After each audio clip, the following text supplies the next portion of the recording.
Накануне своего очередного дня рождения фрау Меркель с официальным визитом посетила Вашингтон.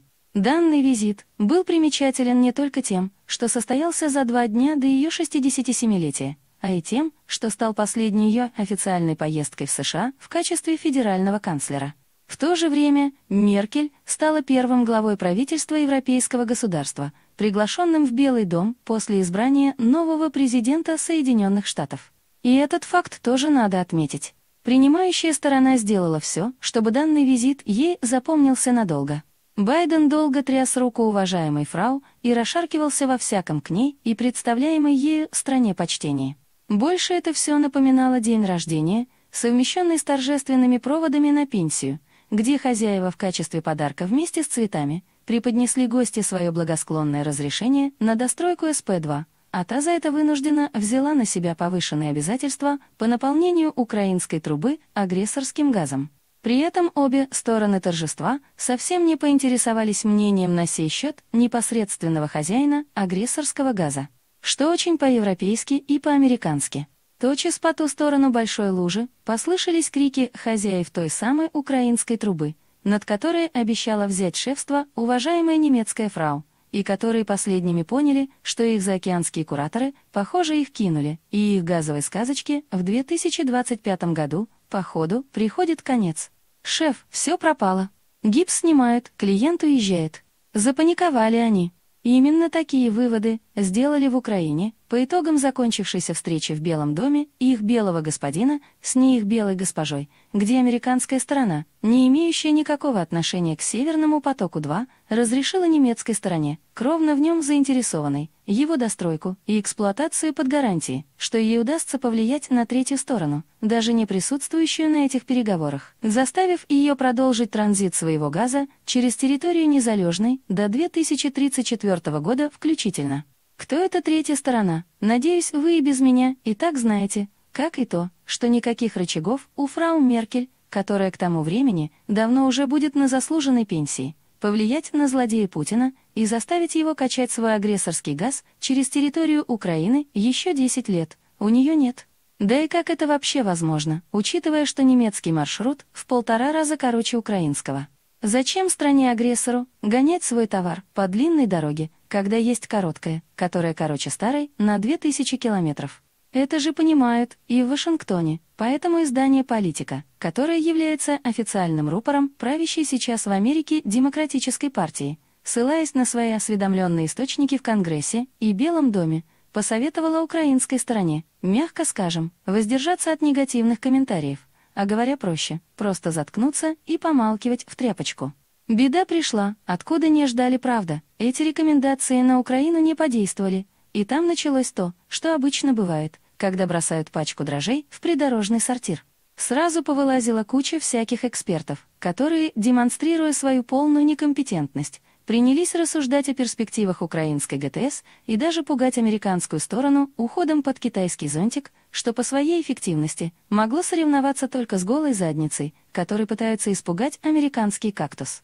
Некоторые из них только во время трансляции узнали, что в Китае до сих пор правящей партией является коммунистическая, что слабо увязывалось с их антикоммунистическими воззрениями, что, правда, не остановило их порыва на восток. Другие же маститые эксперты были настолько маститы, что не видели разницы между поставками и транзитом газа, наивно полагая, что Украина до сих пор закупает агрессорский газ, хотя она не делает это с января 2016 года, предпочитая де-юре покупать его с переплатой на европейских хабах, а де-факто отбирая его из трубы и кладя разницу за несуществующий реверс на своих бедных бесправных граждан.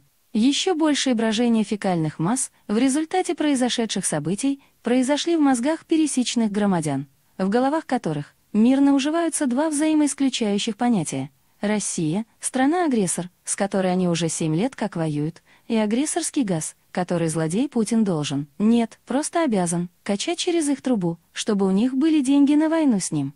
Журналистка страны.ua провела на этот счет опрос среди киевлян, из которого мы узнали, как называют канцлера Германии благодарные украинцы, фрау Риббентроп, что Трамп для них был классный пацан, а Байден — мутный хлопец со скелетами Путина в шкафу. Ну, а про лучшего ученика Гитлера, сидящего сейчас в Кремле, уже даже и говорить лишний раз не хочется.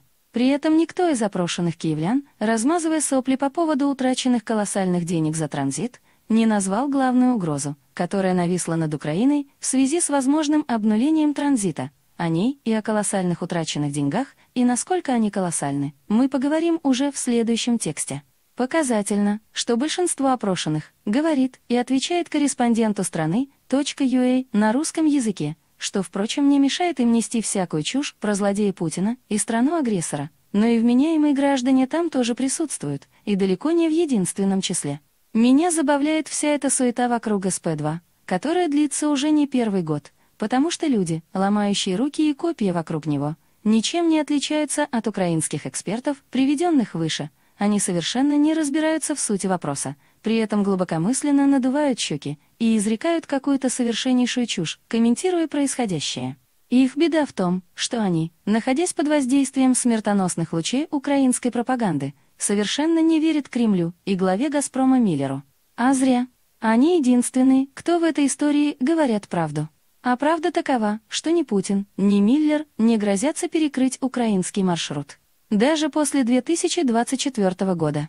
Речь идет только об объемах прокачиваемого через него газа и цене за транзит. То, что сейчас цена неадекватная, можно судить хотя бы по Венгрии, которой дешевле оказалось получать российский газ через обходящий с юга Украину турецкий поток, переходящий в Балканский и через территорию Сербии по интерконнектору, попадающий в Венгрию, чем напрямую качать его через Словакию из Украины. А чтобы просчитать объемы транзита, совсем не обязательно верить Миллеру или Путину, достаточно просто дружить с математикой. От Перемоги до Параски, дистанция 7 дней, слухи о скоропостижной смерти украинской трубы с цифрами на руках я развею уже в следующем тексте, а заодно расскажу и о реальной угрозе, которая нависла над всеми украинцами, о которой им чего-то не говорят, пугая войной с Россией и прочей всякой мурой. Этот же текст завершу очередной перемогой Украины, которой она так долго добивалась и которая стала очередной ее поразкой. Мутный парень Байден, прощаясь с фрау Риббентроп после заключения пакта, похоронившего украинскую трубу, как-то невзначай обронил, что ждет украинского маршала у себя в овальном кабинете 30 августа. В главном офисе украинского маршала сразу поспешили заявить, что эта дата с ними согласована, но все умные люди поняли, что их просто поставили перед фактом. Туземное правительство на большее рассчитывать не вправе.